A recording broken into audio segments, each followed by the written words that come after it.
You're listening to Journalists on Journalism, a weekly podcast brought to you by Stanford's graduate program in journalism. For more information and upcoming speakers, visit journalism.stanford.edu.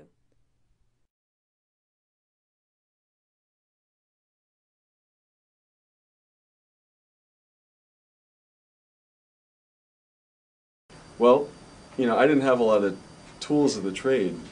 I had taught myself basically how to write, kind of on the fly. I did start taking some pictures that would always help my stories getting placed. But I quickly realized there really just wasn't enough work out there for a guy like me, unless I was really willing to adapt. So early on, the writing was on the wall. I needed to start doing video. And I've always been very phobic of anything technological, which is a big problem these days. But I quickly found tools that were really user-friendly and was able to pick up, shooting and editing skills. And I saw such a huge demand for it. And I found that because I had a journalistic backbone, I could do the reporting. A lot of editors I found were willing to work with me and accommodate some of my shortcomings as a videographer.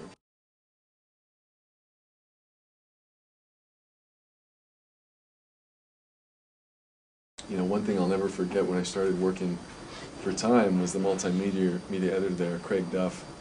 He said, the big problem I have is we have a lot of V without the J, video journalism. So we have people who have the technical proficiency, but they don't have the skills, what makes up a balanced story and how to go about, gathering facts and double checking and so on. And so there were holes in a lot of the work that he was getting, or the proposals that he was getting.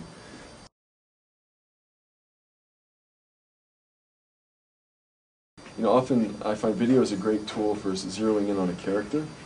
So you might be looking at a given issue, but there's just some really engaging character who's just maybe a paragraph in that story, but somehow his experience is emblematic of the whole in a more poignant way. So I'll write a news story with a little analysis, and then I might look at something specific related to that character as a kind of a vignette and create a package. So, and of course editors like that because they want things to be interlinked. They want to take you step, deeper and deeper into the story. So a lot of my stories for the web are linked to videos that explore a facet of that story in a more in-depth, personal way.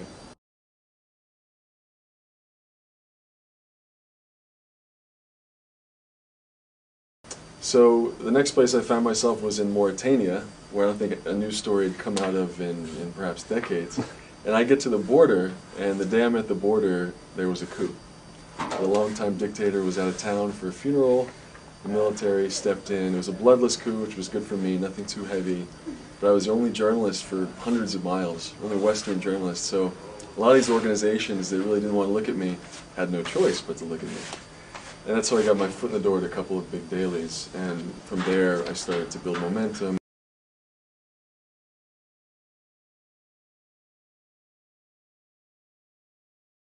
You've been listening to Journalists on Journalism.